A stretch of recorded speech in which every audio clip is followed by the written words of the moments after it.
أعوذ بالله من الشيطان الرجيم پناہ مانگتا ہوں میں اللہ کی شیطان مردود سے۔ بسم الله الرحمن الرحيم شروع اللہ کا نام لے کر جو بڑا مہربان نہایت رحم والا ہے۔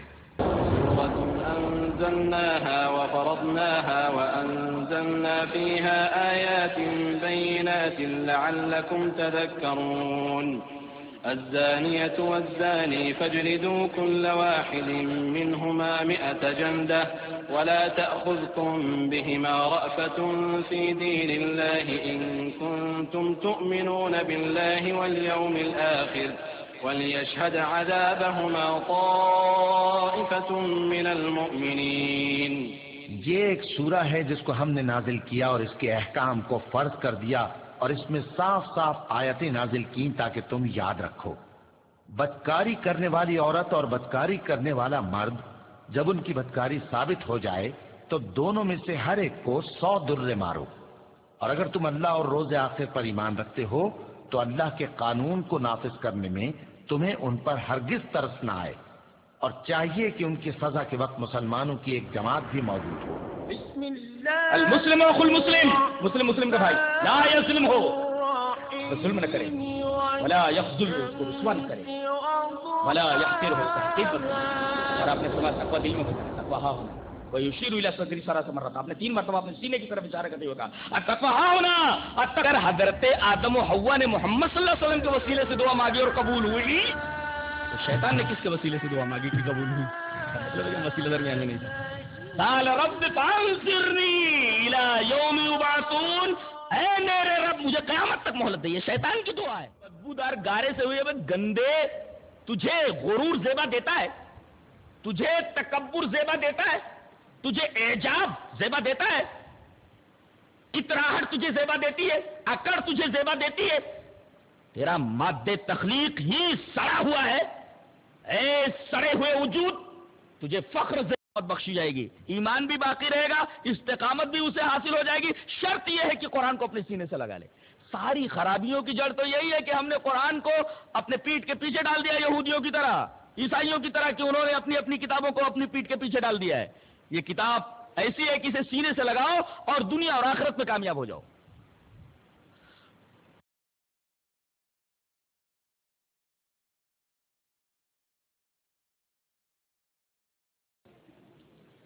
اعوذ باللہ من الشیطان الرجیم، بسم اللہ الرحمن الرحیم۔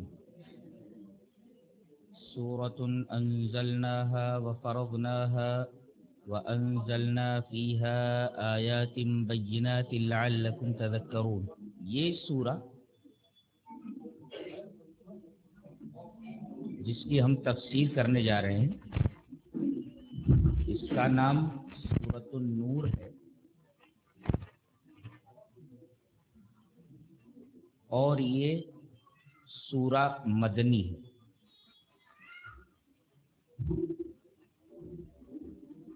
ہجرت سے پہلے جو سورتیں نبی کریم صلی اللہ علیہ وسلم پر نازل ہوئیں وہ مکی ہیں، اور ہجرت کے بعد جو سورتیں آپ پر نازل ہوئیں وہ ساری سورتیں مدنی سورتیں کہلاتی ہیں۔ اس سورہ کریمہ میں ایسے قوانین، دساتیر، اصول اور ضوابط بیان کیے گئے ہیں کہ آج ہمارا وہ معاشرہ جس میں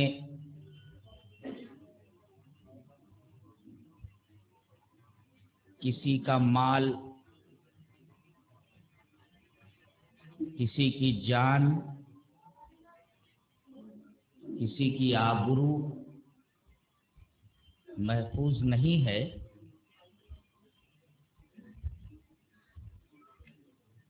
اگر ان قوانین کو اپنی زندگی میں لے آئے تو وہ معاشرہ ایک مثالی معاشرہ بن جائے۔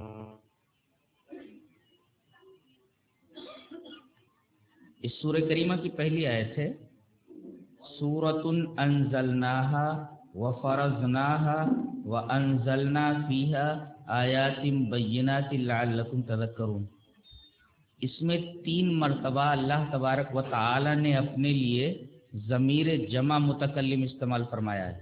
نا نا نا، جیسے کہتے ہیں ہم ایسا کہتے ہیں۔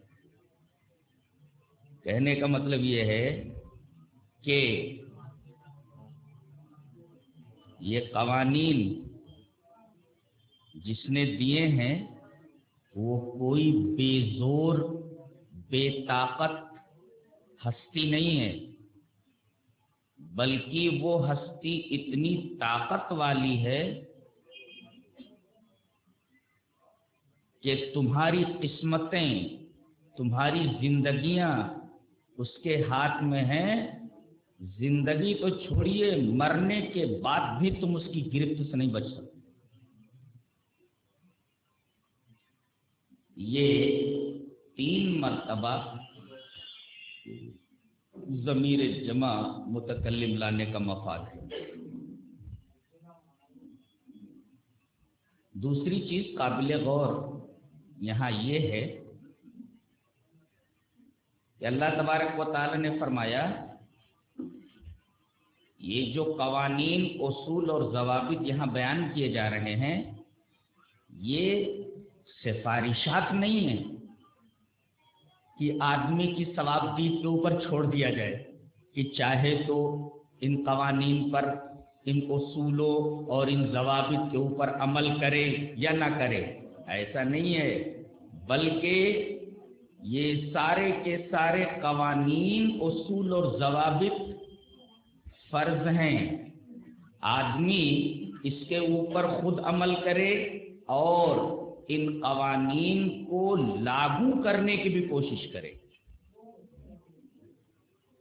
ان کو اپنی زندگیوں میں نافذ کرے۔ اور تیسری بات قابل غور یہاں یہ ہے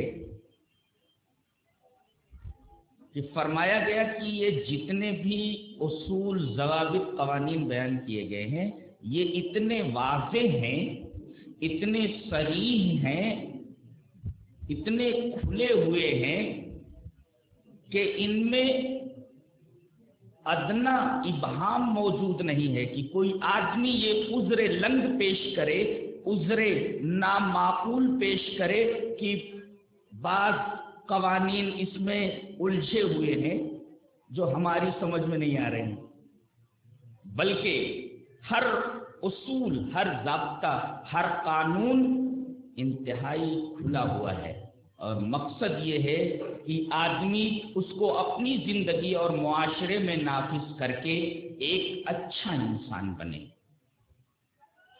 اور ان قوانین کو برتنے کے بعد جو معاشرہ وجود میں آئے، جو سماج وجود میں آئے، ایک مثالی سماج، ایک مثالی معاشرہ ہو۔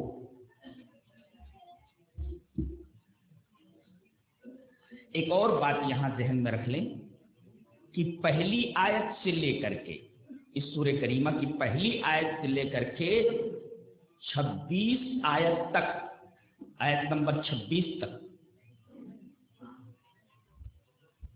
وہ احکام بیان کیے گئے ہیں کہ اگر مسلم معاشرے اور مسلم سماج کے اندر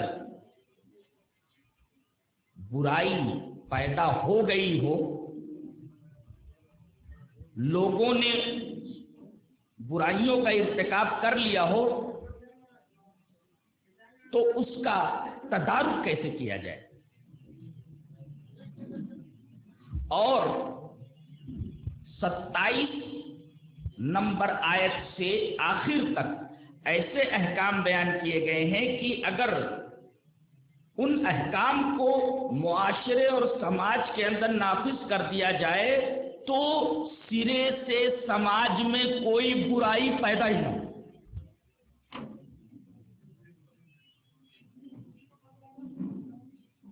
اور معاشرے کے سب سے بڑے گناہ کو پہلے ذکر کیا جا رہا ہے۔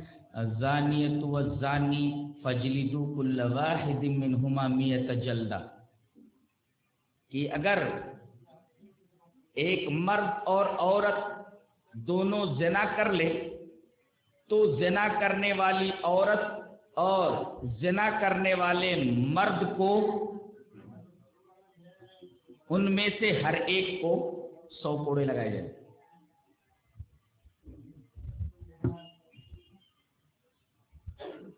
یہاں یہ بات بھی ذہن نشین کر لیں کہ زنا کی 3 صورتیں، زنا کرنے والے مرد اور عورت شادی شدہ ہوں، زنا کرنے والے مرد اور عورت غیر شادی شدہ ہوں،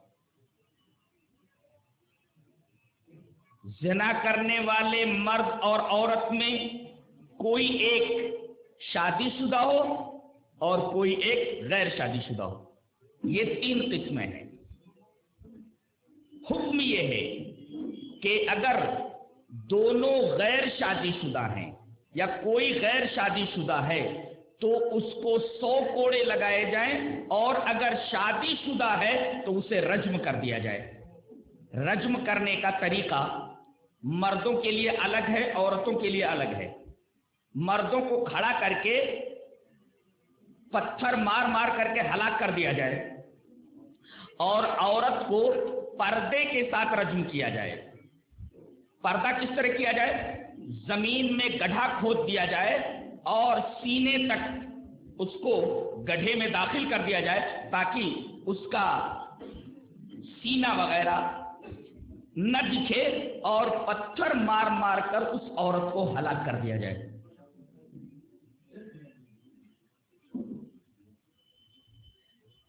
یہ تو زنا کا حکم بیان کیا گیا۔ اس کے بعد ایک بات اور کہی جا رہی ہے کہ وَلَا تَأْخُذْكُمْ بِهِمَا رَأْفَةٌ فِي دِينِ اللَّهِ إِن كُنتُمْ تُؤْمِنُونَ بِاللَّهِ وَالْيَوْمِ الْآخِرِ وَلْيَشْهَدْ عَذَابَهُمَا طَائِفَةٌ مِّنَ الْمُؤْمِنِينَ۔ خدا کی قسم، ایک ایک لفظ کو آب ذری سے لکھے جانے کے لائق ہے۔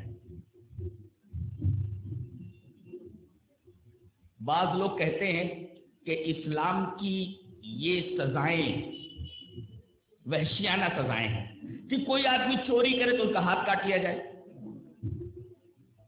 زنا کرے تو 100 کوڑے لگائے جائیں، شادی شدہ ہو تو رجم کر دیا جائے، شرابی ہو تو اسے 80 کوڑے لگائے جائیں۔ تو یہ ساری کی ساری سزائیں اسلام کی وحشت اور بربریت سے تعلق رکھتی ہیں، یہ سزائیں وحشیانہ ہیں۔ اس سلسلے میں ایک نقطہ ذہن نشین رہے تو ان سوالوں کا جواب کوئی ایک مسلم بچہ بھی دے سکتا ہے کہ قرآن حکیم جب سزاؤں کا انتخاب کرتا ہے تو ظالم کے مقام پر کھڑے ہو کر کے نہیں بلکہ مظلوم کے مقام پر کھڑے ہو کر کے متعین کرتا ہے۔ یہ خاصہ ہے قرآن حکیم کا کہ جب وہ کسی سزا کا تعین کرتا ہے تو وہ ظالم کے مقام پہ کھڑے ہو کر کے سزا کا تعین نہیں کرتا بلکہ مظلوم کے مقام پر کھڑے ہو کر کے سزا کا تعین کرتا ہے۔ ایک صاحب کے بارے میں نے پڑھا کہ وہ اسلام کی ان سزاؤں کے اوپر بڑے گندے گندے ریمارک دیا کرتے تھے۔ ایک دفعہ ان کو مہینے بھر کی تنخواہ ملی، وہ لے کر کے آ رہے تھے، کسی پاکٹ مار نے پورے مہینے کی تنخواہ ہتھیا لی اور فرار ہو گیا۔ اب یہ حیران و پریشان ہے۔ ان سے آ کر کے ایک شخص پوچھتا ہے کہ اگر تمہیں وہ چور مل جائے تو کیا کرو گے؟ کہا کہ اس کے ٹکڑے ٹکڑے کر ڈالوں گا۔ کہا کہ یہ آپ ہی ہے نا جو اسلام کی سزاؤں کو وحشیانہ کہتے تھے اور طرح طرح کے گندے ریمارک دیتے تھے، تم تو کہتے ہو کہ اس چور کی بوٹی بوٹی کر ڈالوں گا. قرآن حکیم نے تو صرف اتنا کہا ہے کہ اس کا ایک ہاتھ کاٹ دیا جائے, وہ بھی رسغ سے. اسی طرح ذرا تصور کیجئے کہ کوئی شخص کسی کی ماں یا بہن کا ریپ کرتا ہے. ذرا اس آدمی سے پوچھئے کہ اگر تجھے وہ ریپسٹ مل جائے تو تو کیا کرے گا؟ وہ یہی کہے گا کہ میں اس کے ٹکڑے ٹکڑے کر ڈالوں گا. ہمیں سارے سوالوں کا جواب مل گیا کہ قرآن حکیم جب سزاؤں کا تعین کرتا ہے تو ظالم کے مقام پر کھڑے ہو کر کے نہیں بلکہ مظلوم کے مقام پہ کھڑے ہو کر کے سزاؤں کا تعین کرتا ہے. اور یہ بالکل فطرت کے عین مطابق ہے.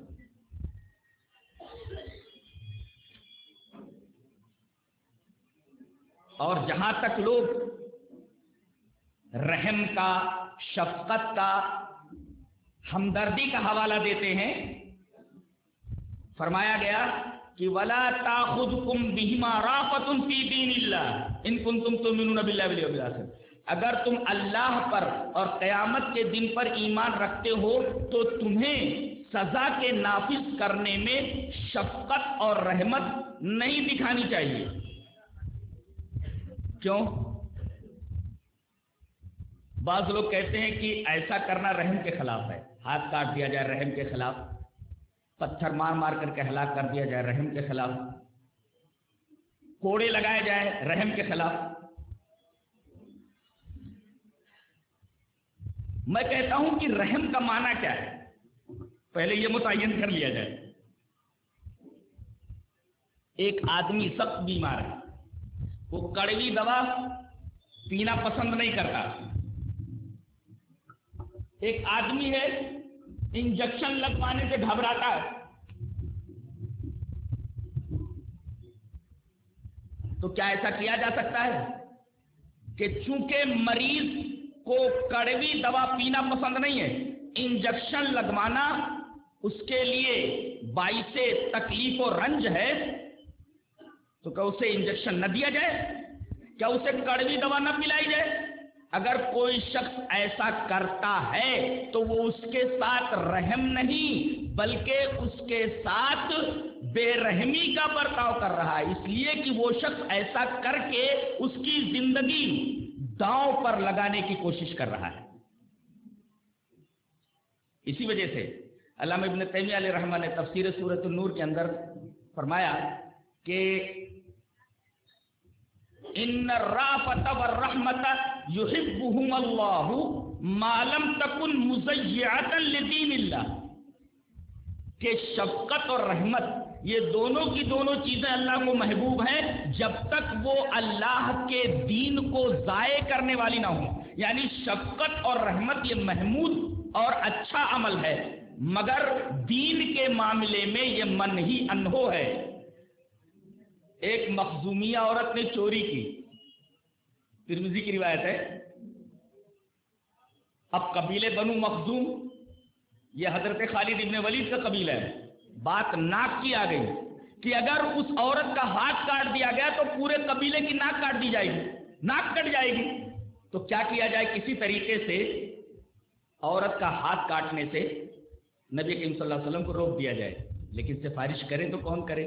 لوگوں نے کہا کہ نبی کریم صلی اللہ علیہ وسلم اسامہ ابن زید کو بہت چاہتے ہیں، بہت ان سے بڑی محبت کرتے ہیں، وہ اگر سفارش کریں تو ہو سکتا ہے کہ حد نہ جاری کی جائے. حضرت اسامہ نے جب نبی کریم صلی اللہ علیہ وسلم سے اس بارے میں سفارش فرمائی تو آپ کا چہرہ ہمارے غصے سے سرخ ہو گیا اور آپ ممبر پر کھڑے ہوئے اور آپ نے خطبہ دیا. کہا کہ پہلی قومیں اس وجہ سے ہلاک ہوئیں کہ کوئی کمزور آدمی اگر کوئی گناہ کرتا تھا تو اس کے اوپر حد قائم کرتے تھے، اور اگر کوئی بڑا آدمی گناہ کرتا تھا، چوری کرتا تھا تو اسے چھوڑ دیا جاتا تھا. خدا کی قسم اگر فاطمہ بنت محمد بھی چوری کرے صلی اللہ علیہ وسلم تو میں اس کا ہاتھ کاٹ دوں گا.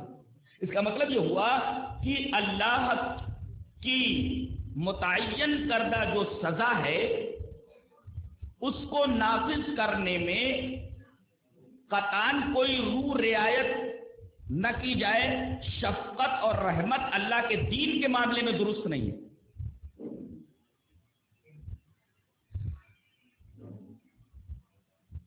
اگلا ٹکڑا وَلْيَشْهَدْ عَذَابَهُمَا طَائِفَةٌ مِّنَ الْمُؤْمِنِينَ، اور جب سزا دی جا رہی ہو تو مومنوں کا ایک گروہ وہاں حاضر ہو۔ اس سے یہ پتہ چلتا ہے کہ اللہ تبارک و تعالی نے جو سزائیں مقرر کی ہیں اس کے 3 مقاصد ہیں۔ ایک مقصد تو یہ ہے کہ جس شخص نے معاشرے کے اندر گندگی پھیلائی ہے اس گندگی پھیلانے کی سزا اسے مل جائے۔ ایک دوسرے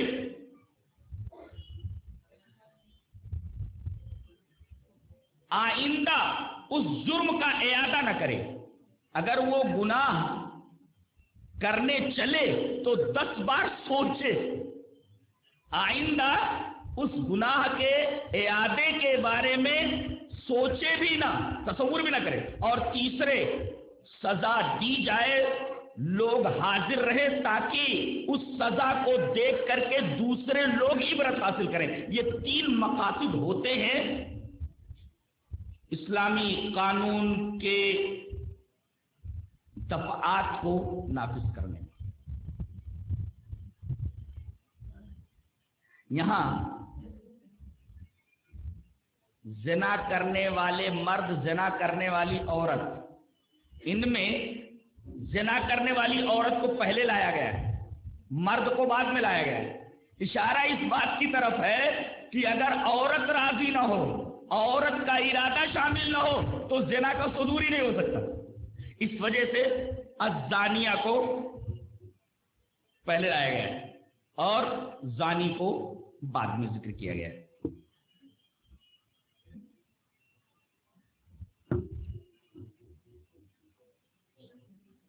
جہاں تک زنا کا معاملہ ہے، یہ تقریباً تمام شریعتوں میں اس کی سزا یہی رہی ہے جو قرآن حکیم نے بیان فرمائی، اور یہ معاشرے کا ایک انتہائی غلیظ قسم کا عمل ہے۔ اس سے معاشرہ ناپاک ہو جاتا ہے، غلیظ ہو جاتا ہے۔ اس وجہ سے سب سے پہلے اس عمل کے اوپر اس سورہ کریمہ کے اندر قدم لگائی گئی۔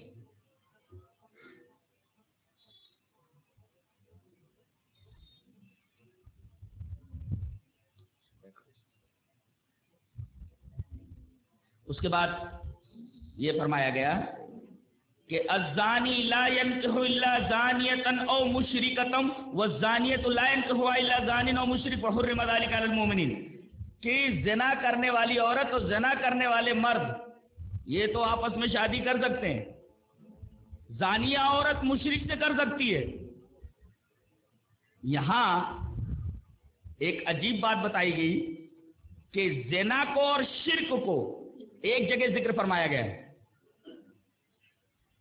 سوال یہ ہے کہ زنا کے ساتھ شرک جیسے انتہائی خطرناک جرم کو کیوں جوڑا گیا؟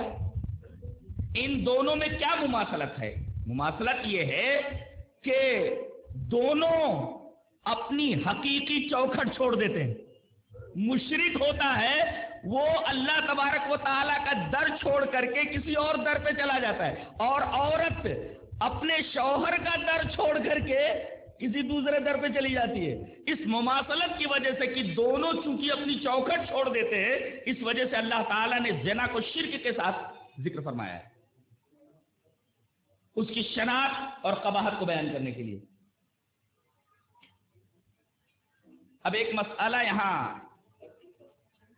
واضح ہو جانا ضروری ہے کہ ایک لڑکا ایک لڑکی جو مسلمان ہیں بھاگ کر شادی کر لیتے ہیں اور ان سے زنا کا صدور ہوتا ہے، تو اگر اسلامی مملکت ہے تو پہلے ان کے اوپر کوڑے لگائے جائیں گے اور اس کے بعد ان کی شادی کرا دی جائے گی، تو زانیہ کی شادی زانی سے ہو گئی۔ اسی طریقے سے ایک اور شق ہے کہ ایک لڑکے کی شادی ایک لڑکی سے ہوئی، لڑکی جب گھر آئی تو لڑکے کو یہ معلوم ہوا کہ اس لڑکی کا پہلے سے کسی لڑکے سے افیئر ہے، تو کیا کرے؟ اگر رکھنا چاہتا ہے تو پہلے اس سے توبہ کرائے کہ آئندہ ایسی کوئی حرکت نہیں کرے گی. اسے اگر رکھنا چاہ رہا ہے تو توبہ کے بعد رکھ لے، اور اگر چاہے تو اسے اپنے نکاح سے نکال دے.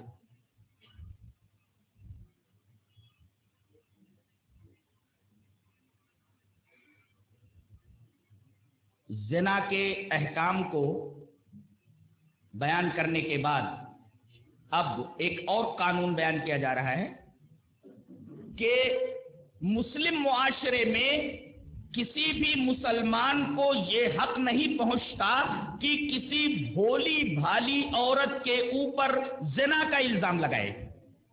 اگر کوئی آدمی زنا کا الزام لگاتا ہے اور 4 گواہ نہیں پیش کرتا تو اسے 80 کوڑے لگائے جائیں. لیکن اس کے لیے شرط ہے، اور 4 شرط ہے اس کی. ایک تو یہ کہ قاذف، الزام لگانے والا عاقل ہو، پاگل نہ ہو، مجنون نہ ہو، بالغ ہو، بچہ نہ ہو، ناطق ہو، بولنے والا ہو، گونگا نہ ہو. اشارے سے حد قذف نہیں لگائی جائے گی. اشارے سے اگر وہ قذف کرتا ہے یا الزام لگاتا ہے تو اشارے کی وجہ سے حد قذف جاری نہیں ہوگی. اور چوتھے، اس آدمی کو الزام لگانے پر مجبور نہ کیا گیا ہو. اگر یہ 4 شرطیں نہ پائی جائیں کہ وہ عاقل نہیں ہے، پاگل ہے، مجنون ہے، وہ بالغ نہیں ہے، بچہ ہے، وہ ناطق نہیں ہے، گونگا ہے، یا جبرن اس سے یہ کام کروایا گیا، تو اس کے اوپر حد قذف جاری نہیں کی جائے گی. اور اگر یہ تمام چیزیں پائی جاتی ہیں، عاقل ہے، بالغ ہے، ناطق ہے، اور اس کے اوپر جبر بھی نہیں کیا گیا بلکہ ارادتاً اس نے ایسا کیا ہے، تو ایسے آدمی کے اوپر 40 کوڑے لگائے جائیں گے.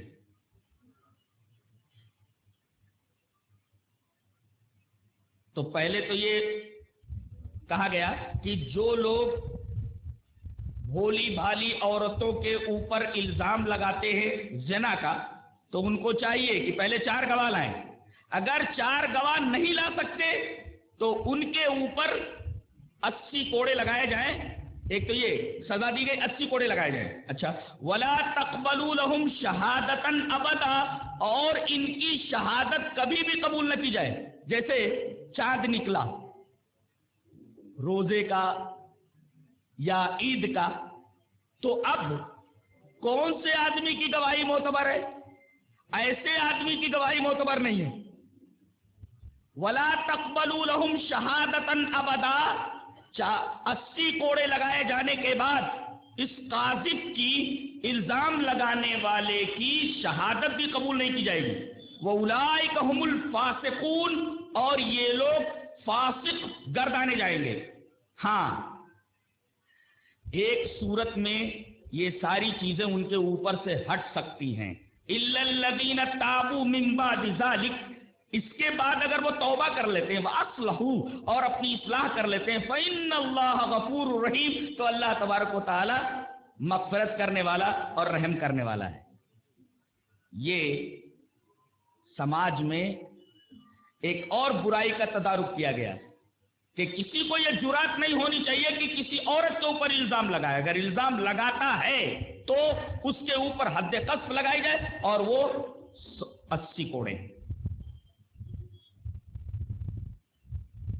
یہاں ایک شق اور بتائی جا رہی ہے کہ ایک تو یہ ہے کہ کوئی آدمی کسی غیر عورت کے اوپر زنا کی تہمت لگائے، اور ایک شق یہ ہے کہ آدمی اپنی بیوی کے اوپر زنا کی تہمت لگائے کہ میں نے اپنی بیوی کو غیر مرد کے ساتھ دیکھا ہے، اپنی بیوی کے اوپر الزام لگاتا ہے. تو یہاں کئی صورتیں آ گئی. اگر وہ گواہ نہیں پیش کر سکتا، 4 گواہ، تو شوہر کو بھی حد قذف لگایا جائے گا. اس میں آگے ایک بات بڑی شاندار کہی گئی ہے، پہلے وہ آیت دیکھ لیتے ہیں. اللہ نے فرمایا وَلَوْلَا فَضْلُ اللَّهِ عَلَيْكُمْ وَرَحْمَتُهُ وَأَنَّ اللَّهَ تَوَّابٌ حَكِيمٌ، اگر تمہارے اوپر اللہ تبارک و تعالیٰ کا فضل اور اس کا رحم نہ ہوتا، اور اللہ تو بہت زیادہ توبہ قبول کرنے والا اور حکمت والا ہے، تو اگر ایسا نہ ہوتا تو تم بڑی مصیبت میں پھنس جاتے۔ اب دیکھو کیسی مصیبت ہوتی، کیسی مصیبت میں انسان پھنس جاتا۔ ایک شوہر اپنی بیوی کو دیکھتا ہے کہ غیر مرد کے ساتھ ملوث ہے، جب تک وہ 4 گواہ ڈھونڈنے جائے گا تب تک یہاں کام ختم ہو چکا ہوگا۔ ایک مسئلہ تو یہ پیش آیا، دوسرے یہ کہ اگر الزام لگاتا ہے اور گواہ نہیں پیش کرتا تو 80 کوڑے کھائے، اور تیسری مصیبت یہ کہ خاموش رہے اور اندر اندر گھٹتا رہے۔ ایک مصیبت اور بھی ہے کہ اگر وہ غیر مرد سے حاملہ ہو گئی تو دوسرے کا بچہ خود پالے۔ یہ ساری کی ساری پریشانیاں اور دقتیں موجود تھیں، تو اس مسئلے کے حل کے لیے اللہ تبارک و تعالی نے لعان کے مسئلے کو بیان فرمایا، جو در حقیقت اللہ تبارک و تعالی کا بہت بڑا فضل اور اس کی رحمت تھی۔ کیا؟ جو لوگ اپنی بیویوں پر زنا کا الزام لگاتے ہیں، وَلَمْ يَكُنْ لَهُمْ شُهَدَاء، اور ان کے پاس گواہ نہیں ہے، تو اب ان تمام پریشانیوں سے بچنے کے لیے ایک قانون بتایا گیا کہ لعان کریں۔ کیسے؟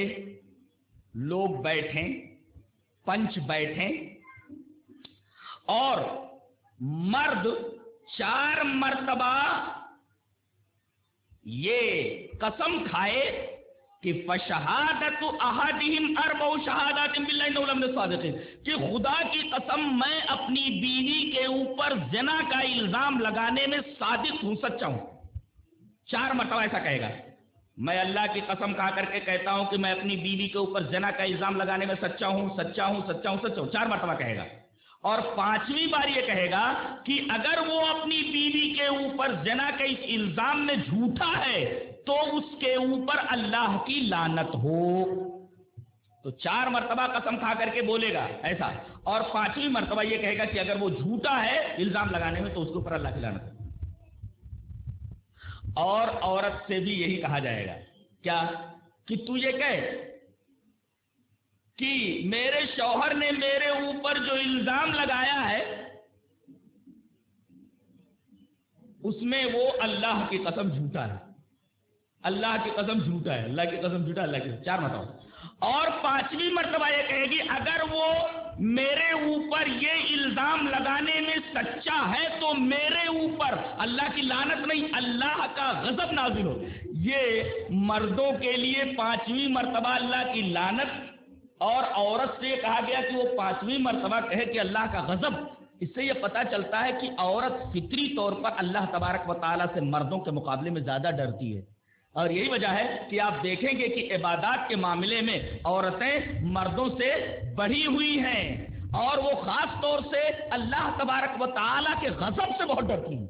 اسی وجہ سے ان سے یہ کہا گیا کہ 5ویں مرتبہ وہ یہ کہیں کہ اگر میرا شوہر میرے اوپر زنا کا الزام لگانے میں سچا ہے تو میرے اوپر اللہ تبارک و تعالیٰ کا غضب نازل ہو۔ تو در حقیقت یہ قانون، جس کو قانون لعان کہتے ہیں، اللہ تبارک و تعالی نے اس قانون کو نازل کر کے تمام مسلمانوں کے اوپر اپنا بہت بڑا فضل اور اپنا بہت بڑا رحم نازل فرمایا ہے۔ اب چونکہ قذف کا قانون اور اس کا حکم بیان کیا جا رہا تھا، اسی سیاق میں حضرت عائشہ رضی اللہ تعالی عنہا پر جو تہمت لگائی گئی تھی اس کا ذکر کیا جا رہا ہے۔ ہوا یہ کہ سن 6 ہجری کے اندر غزوہ بنو مصطلق کے بعد، جس سے پتہ چلتا ہے کہ تفسیر سورہ نور جو ہم کر رہے ہیں، یہ سورہ نور سن 6 ہجری میں نازل ہوئی غزوہ بنو مصطلق کے بعد۔ غزوہ بنو مستلق میں قرآن دادی کے ذریعے نبی کریم صلی اللہ علیہ وسلم اپنے ساتھ حضرت عائشہ رضی اللہ تعالی عنہا کو جنگ میں لے گئے تھے. واپس ہو رہے تھے تو جب بھی کہیں پڑاؤ ڈالا جاتا تو حضرت عائشہ رضی اللہ تعالیٰ عنہ ہودج میں محمل میں بیٹھی رہتی اور ہلکی پھلکی تھی. محمل کو اٹھا کر کے اونٹ پر رکھ دیا جاتا اور قافلہ روانہ ہو جاتا. پتہ بھی نہیں چلتا کہ اس کے اندر ہیں یا نہیں ہے، بہت ہلکی پھلکی تھی. تو ایک مقام پر جب نبی کریم صلی اللہ علیہ وسلم نے پڑاؤ ڈالا، حضرت عائشہ رضی اللہ تعالیٰ عنہ کسی حاجت سے چلی گئی، لوگوں نے محمل اٹھا کر کے اونٹ کے اوپر رکھ دیا اور قافلہ وہاں سے روانہ ہو گیا. وہ جب حاجت سے فارغ ہو کر کے باہر آئیں تو دیکھا کہ قافلہ جا چکا ہے اور پیچھے گرے پڑے سامان کی نگرانی کرنے کے لیے ایک صحابی صفوان ابن معطل سلمی جو تھے، انہوں نے دیکھا کہ ارے ام المؤمنین، کہا انا للہ و انا الیہ راجعون، یہ تو چھوٹ گئی یہاں. فوراً انہوں نے اپنی نگاہ نیچی کر لی اور اپنے اونٹ کو لا کر کے ان کے قریب بٹھایا. محمل میں وہ سوار ہوئی اور اونٹ کی مہار پکڑ کر کے حضرت صفوان ابن معطل اگلے پڑاؤ کے اوپر جہاں مسلمانوں نے پڑاؤ ڈال رکھا تھا وہاں لائے. اس سے ایک مسئلہ یہ نکلا کہ ضرورت پڑنے پر کوئی عورت کسی اجنبی کے ساتھ سفر کر سکتی ہے، وہ بھی ایک دن ایک رات سے زیادہ نہ ہو. ضرورت پڑنے پر، دیکھیے یہاں ضرورت موجود تھی، اس وجہ سے صفوان ابن معطل سلمی کے ساتھ حضرت عائشہ رضی اللہ تعالیٰ نے سفر کیا. نقطہ، ضرورت پڑنے پر ایک عورت اجنبی مرد کے ساتھ کچھ وقت سفر کر سکتی ہے. منافقین اس غزوے میں موجود تھے، خاص طور سے رئیس المنافقین عبداللہ ابن ابی، اس کو موقع مل گیا، شوشہ مل گیا. اس نے یہ پھیلا دیا، یہ الزام لگا دیا کہ حضرت عائشہ رضی اللہ تعالیٰ عنہ صفوان ابن معطل سلمی کے ساتھ آئی ہے، وہ بچی نہیں ہوں گی. اللہ تبارک و تعالیٰ نے حضرت عائشہ رضی اللہ تعالیٰ عنہ کی برأت میں 10 آیتیں نازل فرمائیں. آپ کہہ سکتے ہیں کہ آپ صدیقہ کائنات ہیں، آپ کا وہ مقام ہے کہ اللہ تعالیٰ نے آپ کی برات کو ظاہر کرنے کے لیے قرآن حکیم میں 10 آیتیں الگ ترتیب نازل فرمائی اور قیامت تک ہر مسلمان اس برات کی آیتوں کو تلاوت کرتا رہے گا. یہ فضیلت ہے حضرت عائشہ رضی اللہ تعالیٰ عنہ کی، اور یہ مقام ہے حضرت صدیقہ کا. اور عجیب بات تو یہ ہے کہ کوئی پروپیگنڈا جب ہوتا ہے تو اس میں بھولے بھالے لوگ بھی آ جاتے ہیں اس کی لپیٹ میں. یہاں نبی کریم صلی اللہ علیہ وسلم کی سالی محترمہ حضرت حمنہ بنت جہش، وہ بھی شاید حضرت عائشہ کو نیچا دکھانے کے لیے یا اپنی بہن کی وجہ سے وہ بھی اس پروپیگنڈے میں شامل ہو گئی. مشہور شاعر اسلام حضرت حسان بن ثابت، وہ بھی، اور حضرت ابوبکر رضی اللہ تعالیٰ عنہ کے ایک قریبی رشتہ دار مستح ابن اوساسا، وہ بھی شامل ہو گئے. اور عبداللہ ابن ابی منافق، اس کے بارے میں تو یہ کہا گیا والذی تولی کبرہ منہم، یہ تو سرغنہ تھا، پروپیگنڈا کرنے میں یہی آگے تھا. تو عبداللہ ابن ابی کے علاوہ ان تینوں کے اوپر بھی حد قذف جاری کی گئی. حسان ابن ثابت کو بھی کوڑے لگائے گئے، حمنہ بنت جہش کو بھی، عبداللہ ابن ابی کے علاوہ، اور مستح ابن اوساسا کو بھی. اور اس کے بعد ایک بات کہی گئی کہ تم لوگوں نے ایسی حرکت کی ہے کہ اگر اللہ کا فضل اور اس کی رحمت نہ ہوتی تو تم اللہ کے عذاب کی لپیٹ میں آ جاتے. تم نے یہ سوچا کیسے کہ میرے نبی کی بیوی، افضل الانبیاء کی بیوی ایسی حرکت کر سکتی ہے؟ تم نے تو اتنا بڑا گناہ کیا ہے کہ اگر تم میرے رسول کے صحابہ نہ ہوتے اور غیر ارادی طور پر اس پروپیگنڈے میں شامل نہ ہوتے، وَلَوْلَا فَضْلُ اللَّهِ عَلَيْكُمْ وَرَحْمَتُهُ فِي الدُّنْيَا وَالْآخِرَةِ لَمَسَّكُمْ فِي مَا أَفَضْتُمْ فِيهِ مِنْ عَذَابٍ عَظِيمٍ، تو اللہ تبارک و تعالیٰ تمہارے اوپر عذاب نازل کر دیتا.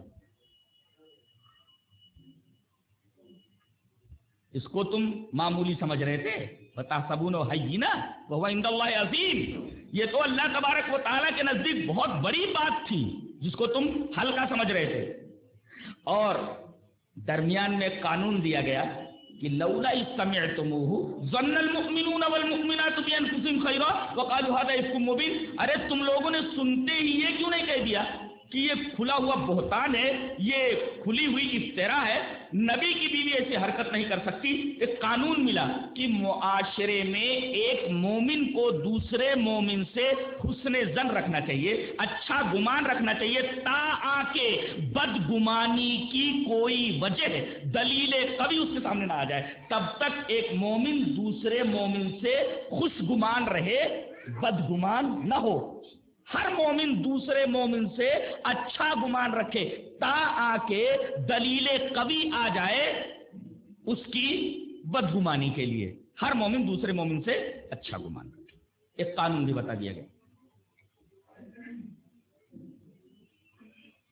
اور یہ وارننگ دی گئی کہ آئندہ ایسی حرکت نہیں کرنا اگر تم ایمان والے ہو۔ یعظکم اللہ ان تعودوا لمثلہ ابدا ان کنتم مؤمنین، آئندہ ایسی حرکت نہیں کرنا اگر تم ایمان والے ہو، اللہ تم کو نصیحت کر رہا ہے۔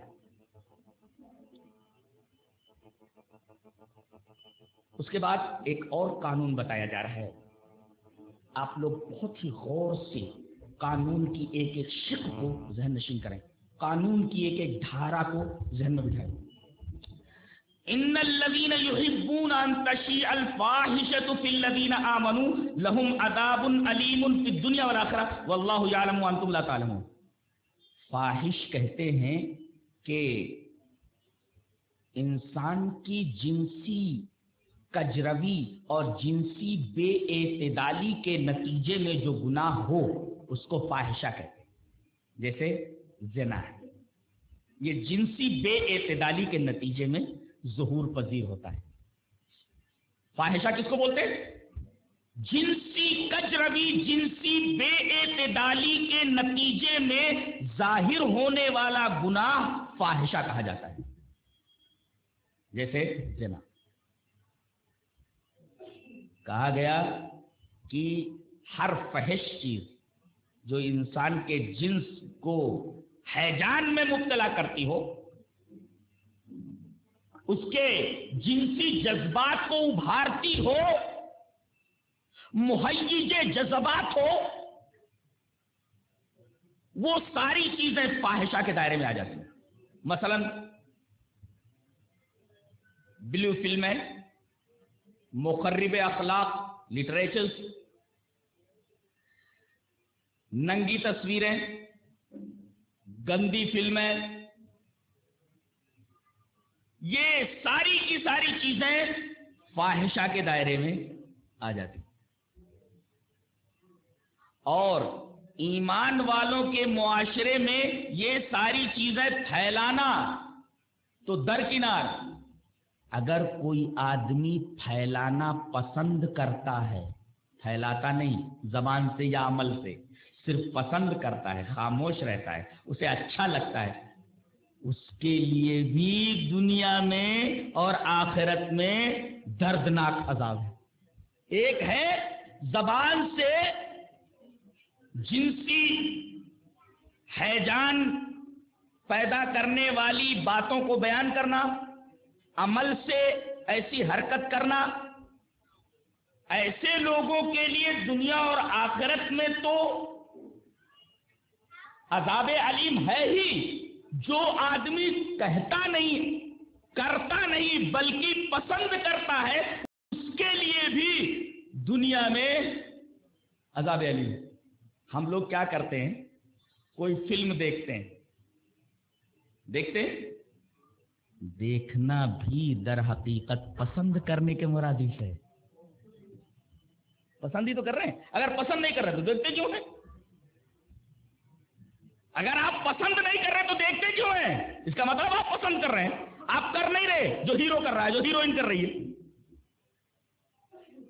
آپ وہ بول نہیں رہے جو ہیروئن بول رہی ہے، ہیرو بول رہا ہے یا اداکار لوگ بول رہے ہیں، آپ دیکھ رہے ہیں۔ یہ دیکھنا بھی پسندیدگی کا ایک طریقہ ہے۔ جیسے حضرت علامہ ابن تیمیہ علیہ رحمہ نے تفسیر سورۃ النور کے اندر یہ بیان فرمایا کہ حضرت لوط علیہ السلام کی بیوی نہ تو اپنی زبان سے وہ لوط علیہ السلام کی جو قوم تھی ان کے عمل کی تائید کرتی تھی، اور نہ تو وہ اپنے عمل سے ایسا کچھ کرتی تھی، نہ زبان سے تائید کرتی تھی نہ عمل سے، بلکہ ان کے اس فعل پر خاموش رہتی تھی، ان کے ساتھ تھی، ساتھ میں رہنے کی وجہ سے وہ بھی اللہ کا جب عذاب آیا تو اس کی لپیٹ میں آنے سے نہ بچ سکی۔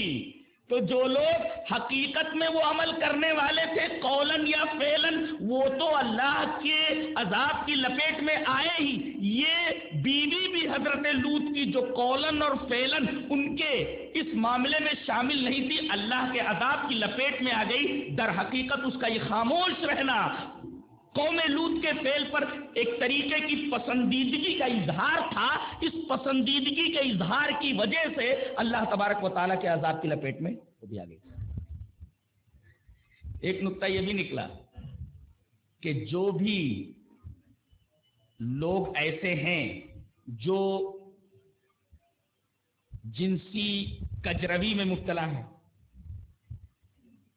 ان کے ساتھ مخالطت، مجالست، اٹھنا بیٹھنا نہ کیا جائے، یا کوئی بھی آدمی گناہ میں ملوث ہو اس کے ساتھ نہ بیٹھے۔ حضرت عمر ابن عبدالعزیز رحمہ اللہ کے زمانے کا ایک واقعہ علامہ ابن تیمیہ نے تفسیر سورۃ النور میں لکھا ہے کہ ایک آدمی نے خلیفۃ المسلمین حضرت عمر ابن عبدالعزیز سے آ کر کے یہ بیان کیا کہ چند لوگ فلاں جگہ بیٹھ کر کے شراب پی رہے ہیں اور ان میں ایک روزہ دار بھی بیٹھا ہوا ہے۔ کیا اس نے آ کر کے حضرت عمر ابن عبدالعزیز سے جو وقت کے خلیفہ تھے آ کر کے یہ بتایا کہ چند لوگ ایک جگہ بیٹھ کر شراب پی رہے ہیں، اور ان شرابیوں میں سے ایک شرابی ایسا ہے کہ اس کا ایک دوست بھی وہاں موجود ہے، شراب تو نہیں پی رہا ہے، وہ تو روزے سے ہے، اس وجہ سے بیٹھا ہوا ہے کہ اس کا دوست شرابی اس محفل میں۔ حضرت عمر ابن عبدالعزیز رحمۃ اللہ علیہ نے فرمایا ابدؤوا بہ فیہ الجلد، سب سے پہلے اس کو کوڑے لگاؤ، وہ جو روزہ دار ہے پہلے اس کو کوڑے لگاؤ۔ کیا اس نے یہ نہیں سنا الم یسمع قول اللہ تعالی، کیا اللہ تبارک و تعالی کا یہ قول نہیں سنا فلا تقعدوا معهم، کہ غلط کام کرنے والوں کے ساتھ مت بیٹھو؟ تو غلط محفلوں میں بیٹھنے والے آدمی کے اوپر بھی اگر عذاب آیا تو اگرچہ وہ گناہ میں شامل نہیں تھا، مخالفت اور مجالست کی وجہ سے اللہ کا عذاب اس کے اوپر آ جائے گا۔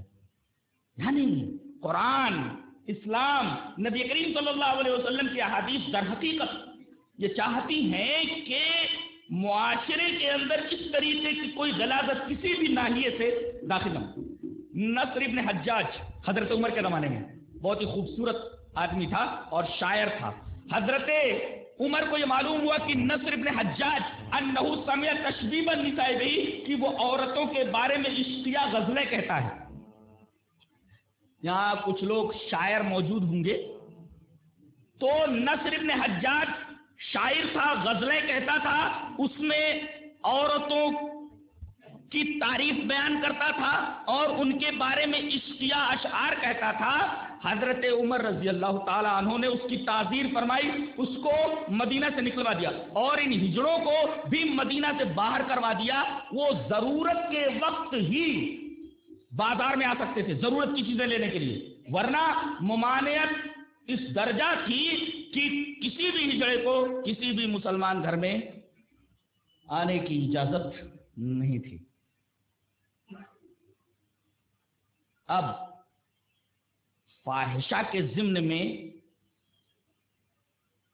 اس بحث کے دائرے میں اگر آ رہی ہو کہ فاحشہ کبریٰ کا الزام نہیں تھا، صرف لٹکے جھٹکے پہ گالی، اس کی وجہ سے نبی کریم صلی اللہ علیہ وسلم نے ان کو اپنے گھروں سے نکال دیا۔ تو میرا خیال یہ ہے کہ ٹیویاں اپنے گھروں میں اگر رکھ رہے اور یہ ساری چیزیں ہیں، میرا خیال اخرجوها من بیوتکم، اس کو بھی اپنے گھروں سے نکالو. تو اس لیے کہ یہ کم سے کم آپ کر نہیں رہے، کہہ نہیں رہے، لیکن پسند تو کر رہے ہیں. ان الذين يحبون ان تشيع الفاحشة في الذين آمنوا لهم عذاب أليم في الدنيا والآخرة. دنیا میں بھی ایسے لوگوں کے لیے عذاب علیم ہے اور آخرت میں تو ہے ہی. اور اگلا ٹکڑا تو بڑا عجیب و غریب ہے. واللہ یعلم وانتم لا تعلمون. اس جنسی کجروی کا اور اس فحاشی کا دائرہ کتنا وسیع ہے، اس کے اثرات کہاں تک پہنچ سکتے ہیں یہ تم نہیں جان سکتے، اللہ ہی جانتا ہے. یہ بے حیائی کے جو اثرات ہیں یہ اثرات کہاں تک پہنچتے ہیں اللہ ہی کو معلوم، تم کو معلوم نہیں. یہ اشارہ اس بات کی طرف ہے کہ یہ جنگل کی آگ ہے، لگ گئی تو پورا کا پورا جنگل صاف ہو جاتا ہے. آدمی یہ نہ سوچے کہ بے حیائی ایک جگہ موجود ہے تو ہمارے گھر میں نہیں آئے گی. یہ جنگل کی آگ ہے، پورے جنگل کو جلا کر خاکستر کر دیتی ہے. واللہ یعلم وانتم لا تعلمون. اور اللہ تبارک و تعالی نے آخر میں فرمایا کہ اللہ کا فضل، اس کی رحمت تھی جس کی وجہ سے تمہارے اوپر عذاب نہیں آیا. تم نے نبی کی بیوی کے اوپر الزام لگایا کہ وہ فحاشی کے اندر مبتلا ہوئی. ایسا ہو ہی نہیں سکتا. سوچا تم نے کیسے؟ اس کے بعد شیطان کا حوالہ دیا جا رہا ہے کہ عام طور پر شیطان کی یہ کوشش ہوتی ہے کہ انسانوں کو شرک میں مبتلا کرے، اور اس کی دوسری کوشش یہ ہوتی ہے کہ وہ لوگوں کو فحاشی میں اور منکرات میں، فحشا اور منکر کے اندر مبتلا کر دے. شرک کا تعلق انسان کے عقیدے سے ہے اور فحشا اور منکر کا تعلق انسان کے سماج سے ہے. ظاہر ہے کہ اگر فحشا اور منکر انسانی سماج میں آ جائے تو پورا کا پورا معاشرہ تباہ و برباد ہو کر کے رہ جائے گا. یہودیوں نے یہی سوچا کہ مسلمانوں کے اخلاق کو بگاڑ دیا جائے اور پھر جہاں ہوں ان کو مار لیا جائے. اس لیے کہ مشہور مقولہ ہے کہ اگر دولت گئی تو کچھ نہیں گیا اور صحت گئی تو کچھ گیا، لیکن اگر کیریکٹر چلا گیا تو سب کچھ چلا جاتا ہے. اب دیکھیے، یا ایھا الذین آمنوا لا تتبعوا خطوات الشیطان. شیطان کے نقش قدم پر نہ چلو. کیوں؟ ومن یتبع خطوات الشیطان، جو شیطان کے نقش قدم پر چلتا ہے تو اس کا کام کیا ہے؟ فإنہ یأمر بالفحشاء والمنکر. یہ تو شرک میں مبتلا کرنے کے بعد کوشش یہ کرتا ہے کہ مسلمانوں کے معاشرے اور سماج کے اندر فحشا، جنسی کجروی، جنسی بے اعتباری اور منکر چیز، جن اعمال کو اللہ ناپسند کرتا ہے ان کا حکم دے. اور یہ تو اتنا بڑا بدماش ہے کہ اگر اللہ کا فضل اور اس کی رحمت تمہارے اوپر نہ ہوتی تو تم میں سے کوئی آدمی بھی اچھا نہیں ہو سکتا تھا. یہ سب کو خراب کر دیتا. ما زکا منکم من احد ابدا.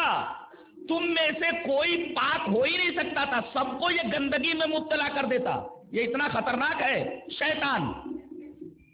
ولیکن اللہ یزکی من یشاء. اللہ سمجھ. یہاں ایک نقطہ ہے. نقطہ یہ ہے کہ اگر انسان اپنے نفس کا تزکیہ کرنا چاہے، پاک رہنا چاہے تو اللہ توفیق دے دیتا ہے پاکی کی، اور اگر پاک نہ رہنا چاہے تو اللہ اس کو پاکی کی توفیق نہیں دیتا. یہ بات کہیے.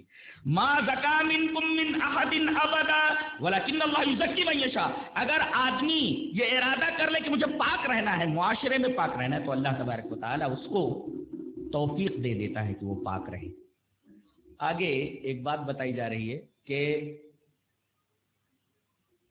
حضرت ابو بکر رضی اللہ تعالیٰ عنہ کے جو رشتہ دار تھے مصطح ابن وساسہ، تو غریب آدمی تھے. تو ابو بکر رضی اللہ تعالیٰ عنہ ان کی مالی امداد، مالی معاونت کیا کرتے تھے.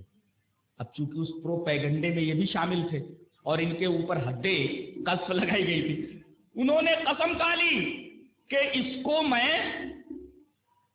بہت اچھا سمجھتا تھا، مالی معاونت کیا کرتا تھا، اس نے میری بیٹی کے اوپر تہمت لگائی، آج سے اس کا وظیفہ بند، مالی معاونت بند.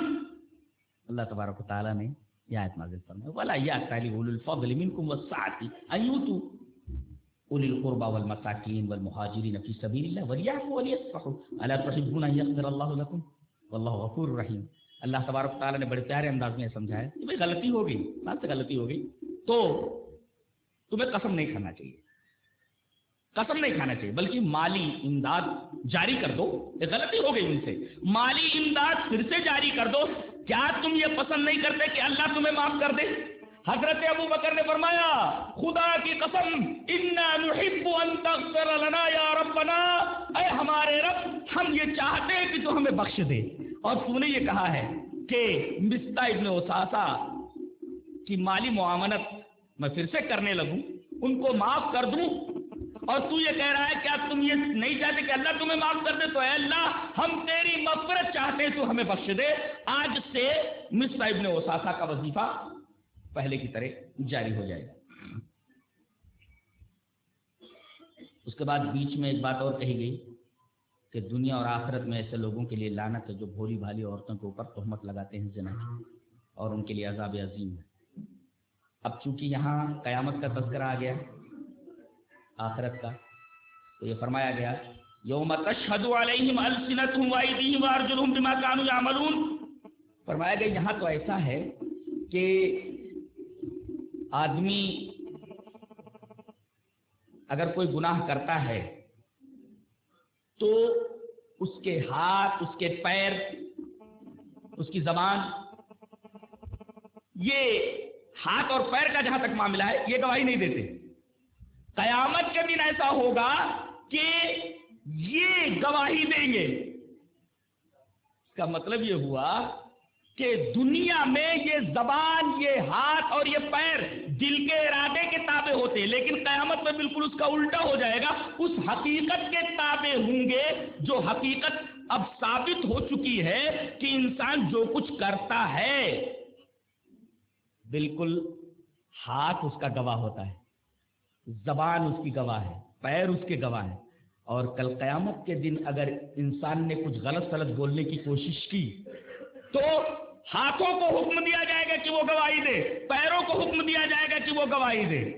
تو پتہ کیا چلا کہ دنیا میں انسان جو کچھ کرتا ہے، یہ زبان، یہ ہاتھ، یہ پیر دل کے ارادے کے تابع ہیں، مگر قیامت کے دن اس حقیقت کے تابع ہوں گے جو حقیقت اب ثابت شدہ ہے کہ پورا جسم ریکارڈ کر رہا ہے انسان کے اعمال کو، اور جس بھی عضو سے قیامت کے دن سوال کیا گیا وہ عضو بول پڑے گا کہ میرے ذریعے اس نے یہ گناہ کیا تھا۔ اور آگے ایک بات بتائی جا رہی ہے، عام طور پر لوگ یہ سمجھتے ہیں کہ نماز پڑھ لینا، توحید پر کاربند رہنا، روزے رکھ لینا، زکوٰۃ دے دینا، کچھ صدقہ و خیرات کر دینا، اسی کا نام دین ہے۔ آگے ایک عجیب بات کہی جا رہی ہے، یومئذ یوفیہم اللہ دینہم الحق ویعلمون ان اللہ هو الحق المبین۔ اس دن اللہ تبارک و تعالی ان کو پورا بدلہ دے گا۔ یہاں دین کا لفظ لایا گیا ہے اس بات کی طرف اشارہ کرنے کے لیے کہ دین کا تعلق صرف روزے نماز سے نہیں ہے، بلکہ انسانی سماج، انسانی سیاست، دنیا کے جتنے بھی شعبے ہو سکتے ہیں تمام شعبوں سے دین کا تعلق ہوتا ہے۔ آدمی یہ نہ سمجھ لے کہ دین چند عبادات کے مجموعے ہی کا نام ہے، بلکہ انسانی زندگی کے تمام حصوں کے اوپر دین محیط ہے۔ اس کے بعد یہ کہا جا رہا ہے الخبیثات للخبیثین والخبیثون للخبیثات والطیبات للطیبین والطیبون للطیبات اولئک مبرؤون مما یقولون لهم مغفرۃ ورزق کریم۔ اس میں در حقیقت نبی کریم صلی اللہ علیہ وسلم کی زوجہ محترمہ حضرت عائشہ رضی اللہ تعالیٰ عنہ کی برات کو ایک اصول سے ظاہر کیا گیا ہے، اصول بتایا گیا کہ بتاؤ ہمارے نبی جو ہم نے تمہاری طرف بھیجا طیب ہے کہ نہیں، پاک ہیں کہ نہیں؟ پاک ہیں۔ تو طیب طیبہ کے ساتھ فرمایا کہ نہیں، الخبیثات للخبیثین والخبیثون للخبیثات والطیبات للطیبین، طیبہ طیب کے ساتھ۔ تو اب جب نبی طیب ہے تو حضرت عائشہ طیبہ ہوئی، گویا کہ اصول بتا دیا گیا کہ میرا نبی اگر طیب ہے تو حضرت عائشہ رضی اللہ تعالیٰ طیبہ ہے، ان سے یہ گناہ نہیں ہوا۔ ایک اصول بتا دیا گیا ہے۔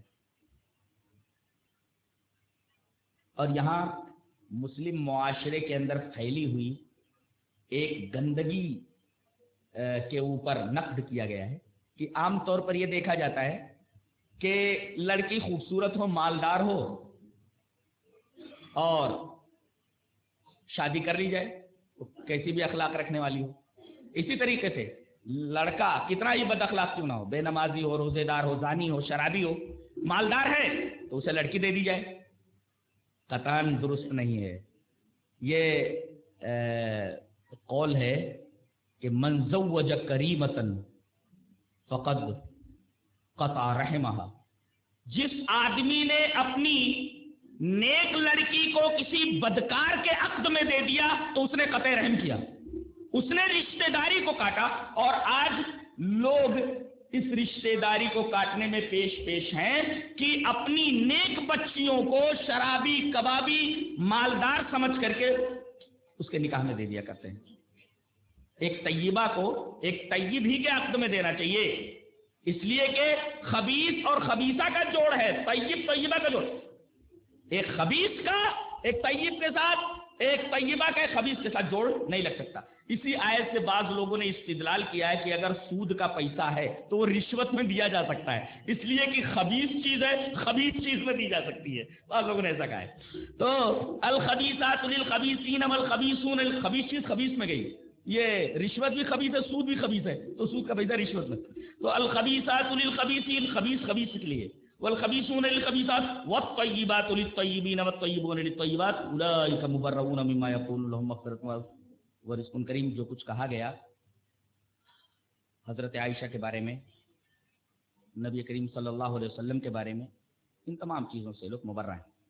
اس کے بعد یہاں سے یہ بتایا جا رہا ہے کہ کون کون سے ضوابط اور اصول کو اگر پیش نظر رکھا جائے تو معاشرے میں سرے سے برائی پیدا ہی نہ ہو.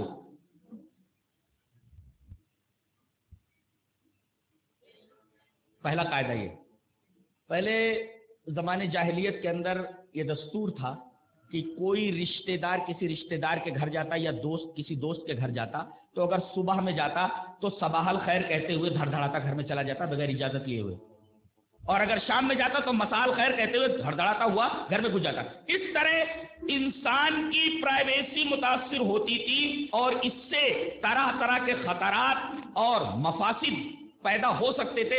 سب سے پہلے اسی چیز پر قدغن لگائی گئی کہ بہت سارے گناہ اس وجہ سے ہوتے ہیں کہ آدمی بلا جھجک بغیر اجازت کے گھر میں داخل ہو جاتا ہے، اور اللہ تبارک و تعالی نے اس مسئلے کا نام مسئلہ استیذان رکھا ہے. دیکھیے، یا ایھا الذین آمنوا لا تدخلوا بیوتا غیر بیوتکم حتی تستأنسوا وتسلموا علی اہلها ذالکم خیر لکم لعلکم تذکرون. اے ایمان والو، تم جب کسی کے گھر جاؤ تو بلا اجازت اور بغیر استئناس کے گھر میں داخل مت ہو. پہلے سلام کرو، اس کے بعد اجازت لو. 3 مرتبہ سلام کرنے کے بعد اگر جواب نہ ملے تو لوٹ جاؤ. نبی کریم صلی اللہ علیہ وسلم ایک صحابی کے گھر آئے، السلام علیکم، کوئی جواب نہیں آیا. آپ نے فرمایا السلام علیکم، کوئی جواب نہیں آیا. پھر آپ نے فرمایا السلام علیکم، کوئی جواب نہیں آیا. آپ پلٹ کر جانے لگے،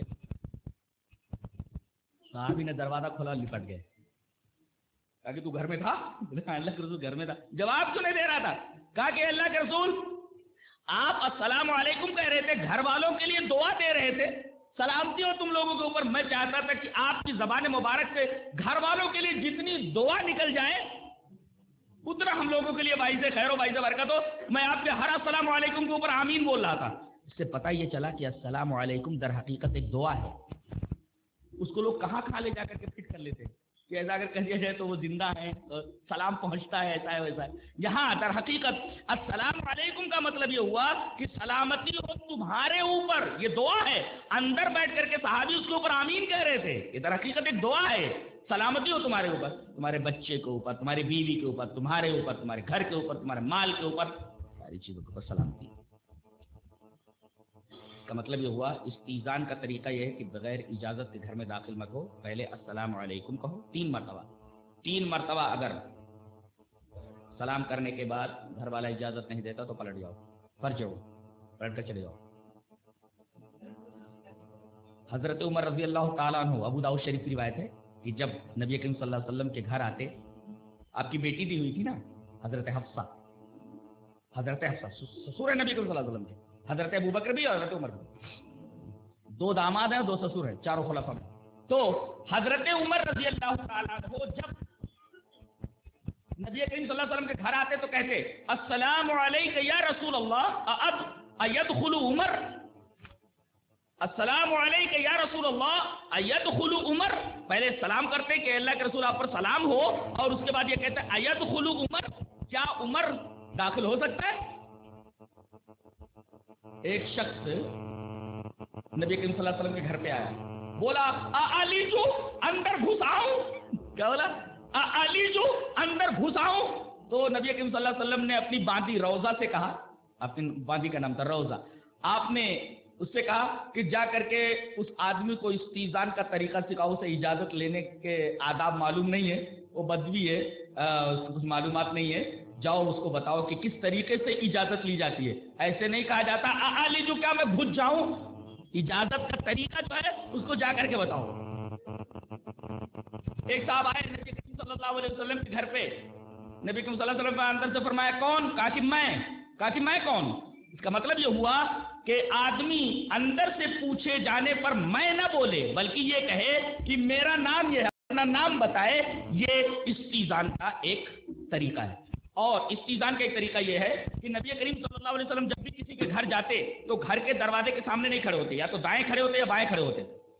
ایک دفعہ تو ایک آدمی گھر میں جھانکنے لگا تو نبی کریم صلی اللہ علیہ وسلم تیر لے کر کے نکلے، ہم لوگوں نے یہ دیکھا کہ ایسا نہ ہو کہ اللہ کے رسول صلی اللہ علیہ وسلم وہ تیر اس کے پیٹ میں ڈال دیں۔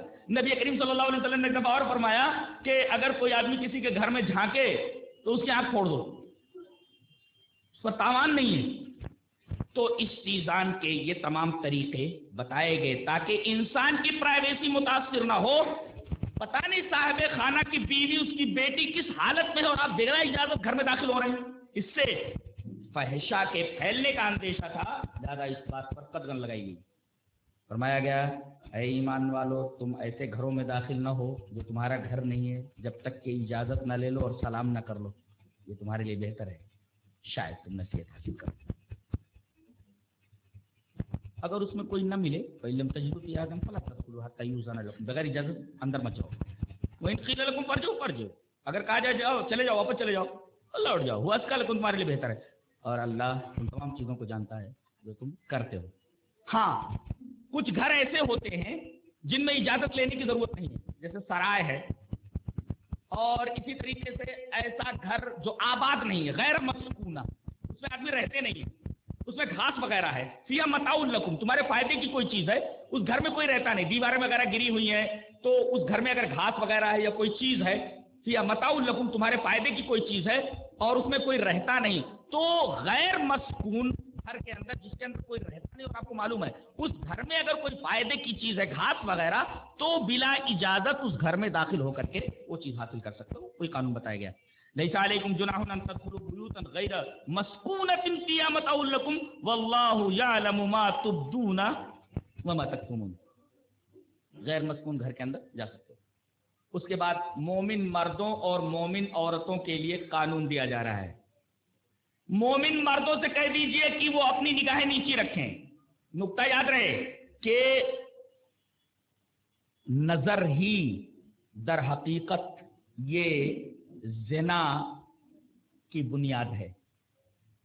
اسی وجہ سے ابو داؤد شریف کی روایت ہے، نبی کریم صلی اللہ علیہ وسلم نے اپنے داماد محترم حضرت علی سے یہ کہا یا علی لا تتبع النظرۃ النظرۃ، ایک نظر پڑ گئی تو دوسری نظر مت ڈالنا، اس لیے کہ پہلی نظر تو تیری ہے مگر دوسری نظر تیری نہیں ہے۔ ایک دفعہ ایسا ہوا، بخاری شریف کی روایت ہے، حضرت عباس جو کہ آپ کے چچا ہیں، ان کے بیٹے فضل ابن عباس ساتھ میں آ رہے تو بہت خوبصورت نوجوان تھے۔ اب ایک عورت بے پردہ چلی آئی اور نبی کریم صلی اللہ علیہ وسلم سے کوئی مسئلہ پوچھنے لگی، بہت خوبصورت تھی، تو فضل ابن عباس نے نگاہیں گاڑ دی، دیکھنے لگے غور سے۔ نبی کریم صلی اللہ علیہ وسلم نے اس عورت کو مسئلے کا جواب دیتے دیتے ان کی طرف دیکھا کہ یہ گھور گھور کر دیکھ رہے ہیں، آپ نے ان کا چہرہ پکڑا اور پکڑ کر کے دوسری طرف پھر گئے، اس طرف دیکھ پیار سے، اس لیے کہ حضرت عباس رضی اللہ تعالیٰ جو آپ کے چچا محترم ان کے بیٹے تھے، حضرت فضل ابن عباس، یہ روایت بخاری شریف میں موجود ہے کہ کیوں گھور گھور کر کے دیکھ رہا ہے، اس طرف دیکھ۔ تو قل للمؤمنین یغضوا من ابصارہم، مومن مردوں سے کہہ دیجئے کہ وہ اپنی نگاہیں نیچے رکھیں. نیچے رکھنے کا کیا مطلب ہے؟ نیچے دیکھ کر کے چلنا. تو کسی نے کہا نہیں اوپر دیکھ کر چلو. نیچے دیکھ کر چلو تو جان کا خطرہ، اور اوپر دیکھ کر چلو تو ایمان کا خطرہ. تو اب کیا کیا جائے؟ مطلب یہ نہیں ہے کہ نیچے دیکھ دیکھ کر کے چلو، مطلب یہ ہے کہ راستہ ہے آپ کے سامنے، راستے پر چلتے چلے جاؤ، دائیں دیکھ کر کے، بائیں دیکھ کر کے، آگے دیکھ کر کے، پیچھے دیکھ کر کے. ہاں کسی عورت کے اوپر ایک نظر پڑ جائے تو دوسری نظر اس کے اوپر نہ ڈالو. یہ مطلب ہے اپنی نگاہوں کو نیچے رکھنے کا. بعض لوگ بس نگاہیں نیچے رکھ کر کے چلتے رہتے ہیں. کبھی کوئی موٹر سائیکل والا ٹھونک دے تو کیا ہوگا؟ تو نگاہیں نیچے رکھنے کا یہ مطلب نہیں ہے. مطلب یہ ہے کہ چلتے رہیے، ایک نگاہ کسی کے اوپر پڑ جائے تو دوسری نگاہ اس کے اوپر مت ڈالیے. یہ مطلب قُل لِّلْمُؤْمِنِينَ يَغُضُّوا مِنْ أَبْصَارِهِمْ وَيَحْفَظُوا فُرُوجَهُمْ. پہلے یہ کہا گیا کہ مومن اپنی نگاہوں کو نیچے رکھیں، اور بعد میں کہا گیا اپنے شرمگاہوں کی حفاظت کریں. اس کا مطلب یہ ہے کہ بد نظری یہ زنا کا پیش خیمہ ہے. زنا کی ابتدا نظر سے ہوتی ہے، اور غض بصر یعنی نگاہوں کو جھکانے سے حفظ فروج ہوتا ہے، یعنی شرمگاہوں کی حفاظت ہوتی ہے. اور پھر مومنہ عورتوں سے بھی یہ کہا گیا کہ یہ حکم صرف مردوں کے لیے نہیں ہے بلکہ تمہارے لیے بھی ہے. وَقُلْ لِلْمُؤْمِنَاتِ يَغْضُضْنَ مِنْ أَبْصَارِهِنَّ وَيَحْفَظْنَ فُرُوجَهُنَّ. مومنہ عورتوں کو بھی چاہیے کہ وہ اپنی نگاہیں نیچی رکھیں. دیکھیے عورتوں کے لیے تھوڑی وسعت ہے، اس لیے کہ مردوں کو تو نقاب لگانے کے لیے نہیں کہا گیا ہے، عورتوں کو حجاب کا پابند رہنے کے لیے کہا گیا ہے. اب ظاہر ہے کہ اگر عورت کسی کام سے باہر نکلی تو اب نگاہ جھکانے کا مطلب یہ ہے کہ مرد تو سارے کے سارے بے نقاب ہیں. عورتیں اگر نقاب میں نکلی تو ان کو دیکھنے کا سوال ہی پیدا نہیں ہوتا، لیکن مرد تو سارے کے سارے بے نقاب ہیں. تو غض بصر کا کیا مطلب ہے؟ نگاہیں جھکانے کا کیا مطلب ہے؟ تو نگاہیں جھکانے کا مطلب یہ ہے کہ عورتیں اپنا کام کر لیں، خریداری کر لیں، لیکن جنسی نگاہ گھور گھور کر کے کسی مرد کی طرف نہ دیکھیں. یہ ہے غض بصر کا مطلب عورتوں کے لیے. وَقُلْ لِلْمُؤْمِنَاتِ يَغْضُضْنَ مِنْ أَبْصَارِهِنَّ وَيَحْفَظْنَ فُرُوجَهُنَّ وَلَا يُبْدِينَ زِينَتَهُنَّ إِلَّا مَا ظَهَرَ مِنْهَا. اب یہاں ایک قاعدہ عام طور پر لوگوں کو معلوم نہیں ہے، وہ ذہن نشین کر کے جائیں کہ عورتیں اپنی زینت کو، اپنے آپ کو ظاہر نہ کریں مگر جو اس سے ظاہر ہو جائے. اس میں عورت اپنے بدن کا کتنا حصہ ظاہر کر سکتی ہے، کہاں، کب، کیسے، اس کا جاننا ضروری ہے. ایک بات پہلے مرد کے بارے میں جان لیں کہ مرد کا سطر ناپ سے لے کر گھٹنے تک ہے. یہ کھلا نہیں رہنا چاہیے. یہ سطر یہ کسی کے سامنے ظاہر نہیں کر سکتا. ناپ سے لے کر گھٹنے تک یہ مرد کا سطر ہے، یہ کسی کے سامنے کھول نہیں سکتا بیوی کے علاوہ. یہاں تک. اچھا، نماز میں کندھے پر بھی کپڑا رکھنا ضروری ہے. اگر اور آدھا کھلے رہیں، ناپ سے لے کر گھٹنے تک ڈھکا رہے اور کندھا بھی ڈھکا رہے تو نماز ہو جائے گی. اس لیے کہ آدمی کا سطر ناپ سے لے کر گھٹنے تک تو ہے، اس کو کسی کے سامنے ظاہر نہیں کر سکتا اپنی بیوی کے علاوہ، لیکن نماز کے لیے ضروری ہے کہ وہ ناپ سے لے کر گھٹنے تک ڈھکنے کے علاوہ وہ کندھا بھی ڈھکے. اگر نماز میں کندھا ڈھکا ہوا نہیں ہے تو نماز نہیں ہوگی. تو اس بات کو یہ معلوم ہے کہ مرد کا سطر کہاں سے کہاں تک؟ ناپ سے لے کر گھٹنے تک. اچھا، عورت کا سطر کہاں سے کہاں تک ہے؟ اس میں تفصیل ہے. کیسے؟ علامہ قرطبی رحمہ اللہ نے، جو ایک بہت بڑے مفسر اور محدث ہیں، انہوں نے تفسیر سورۃ النور کے اندر لکھا ہے کہ 3 افراد ہیں. ایک تو عورت کا شوہر ہے، تو عورت کے شوہر کے لیے عورت کے بدن کا ہر حصہ دیکھنے کی اجازت، سب دیکھ سکتا ہے، سب کھول سکتی ہے. ایک تو یہ حکم ہے عورت کے لیے اپنے شوہر کے تعلق سے، اس کے لیے کوئی چیز پردہ نہیں ہے. اپنی بیوی کے تئیں. اچھا، دوسری چیز، عورت اپنے گھر میں ہے اور سارے کے سارے محرم ہیں، باپ، بیٹا وغیرہ وغیرہ، جن سے شادی حرام ہے. بیٹا، باپ، سسر، دیگر چیز. تو یہ کیا چھپائے گی اور کیا ظاہر کرے گی؟ کان، گنیے، کان، چہرہ، گردن. گردن بھی ہے بس اتنا، یہ سینہ نہیں، گردن. انک، گردن 1، کان 2، چہرہ 3، سر کے بال 4، یدان دونوں ہاتھ 5 اور قدم 7. کتنے ہو گئے؟ پھر سے گن لو. کان، چہرہ، بال، گردن اور دونوں ہاتھ اور دونوں پیر. یہ ان کے سامنے کھول سکتی ہے جن سے شادی حرام ہے، باپ کے سامنے، اور اسی طریقے سے اپنے بیٹے کے سامنے وغیرہ وغیرہ. ان چیزوں کو کھول سکتی ہے گھر میں، محرموں کے سامنے. تیسرا ہے اجنبی. اجنبی کے سامنے جسم کا کوئی حصہ نہیں کھول سکتی، الا یہ کہ اتفاق سے ہوا چلے اس کا چہرہ کھل جائے، ہوا چلے اس کا ہاتھ کھل جائے، اس کی کوئی زینت کی چیز کھل جائے، ورنہ اجنبی سے پورے بدن کا چھپانا ضروری ہے. تو گویا شوہر کے لیے جسم کا کوئی عضو چھپانا یہ ضروری نہیں ہے. اسی طریقے سے اجنبی سے پورے جسم کے عضو کو چھپانا ضروری ہے. محرمات سے یا محرمین جو ہیں ان سے کان، سر کے بال، چہرہ، گردن اور اسی طریقے سے دونوں ہاتھ اور دونوں پیر. پیر، قدم مراد ہے، قدم. یہ ساق دکھانا جائز نہیں ہے. اس سے یہ پتا چلا کہ وہ عورتیں جو ساڑی پہنے رہتی ہیں اور پیٹ دکھتا ہے، قطعاً گھر میں ساڑی پہن کر نہیں چل سکتی، اس لیے کہ پیٹ شرمگاہ میں داخل ہے، اس کو کسی کے سامنے، محرمین کے سامنے بھی نہیں کھول سکتی. یہ نقطہ ملا. اور نماز کا جہاں تک معاملہ ہے، عورت جب نماز کے لیے کھڑی ہوگی تو سر کے بال کو ڈھکے گی، اس لیے کہ نبی کریم صلی اللہ علیہ وسلم نے ارشاد فرمایا جو عورت نماز پڑھے اور اس کے سر پر دوپٹہ نہ ہو، وہ بھی موٹا دوپٹہ، باریک دوپٹہ اگر اوڑھے ہے اور سر کے بال دکھ رہے تب بھی نماز نہیں ہوتی. تو ایسی جوان لڑکی جس کو حائض کہتے ہیں، اس کی نماز بغیر دوپٹے کے نہیں ہوتی. یہاں تک کہ نص موجود ہے کہ نماز میں جب کھڑی ہو تو ہاتھ کھلا رکھ سکتی ہے، چہرہ کھلا رکھ سکتی ہے، بقیہ بال ڈھکے ہوں، پورے بدن کو اچھی طرح ڈھک لے.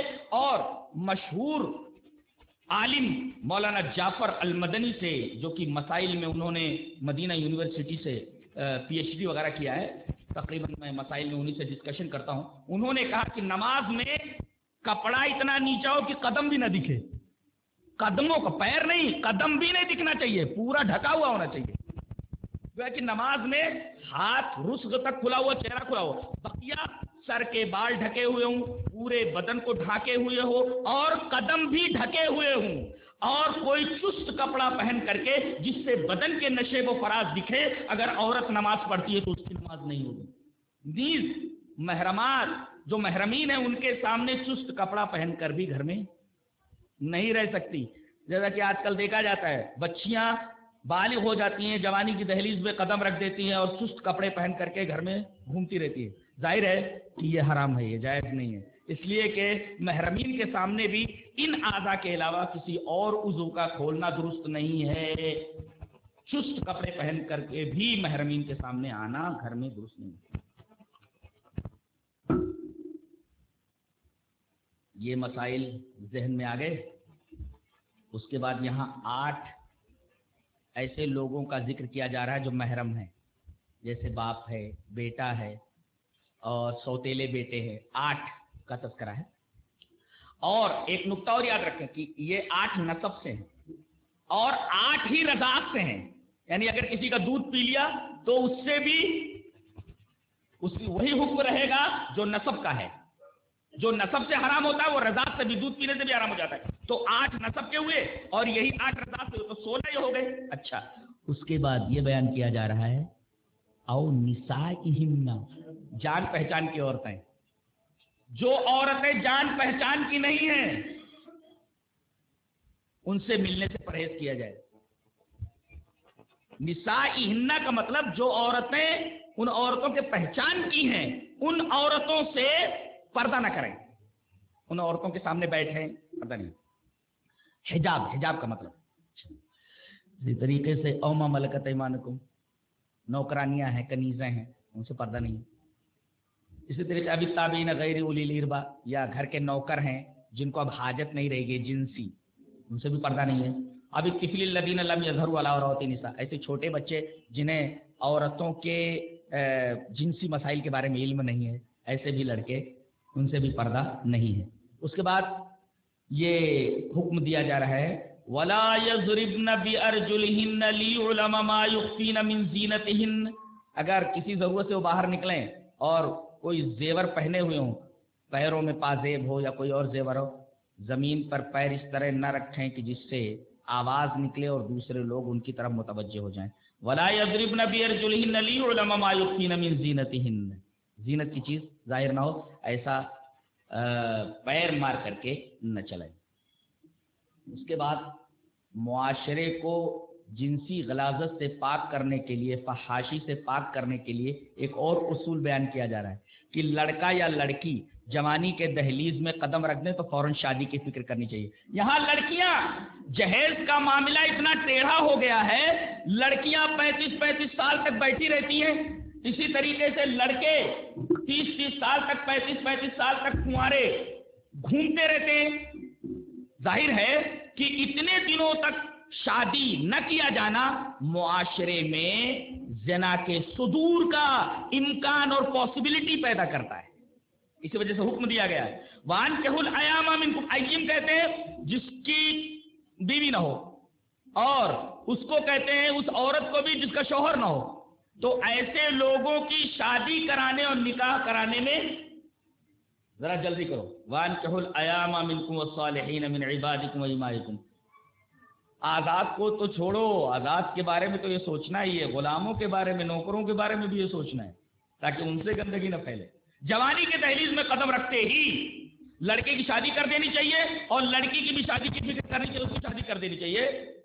اور آگے یہ بتایا گیا کہ بعض لوگ شادی اس وجہ سے نہیں کرتے کہ کہہ رہے ہیں کہ ابھی ہم ویل سیٹلڈ نہیں ہوئے. تو یہ ویل سیٹلڈ ہونے میں کافی عمر گزر جاتی ہے.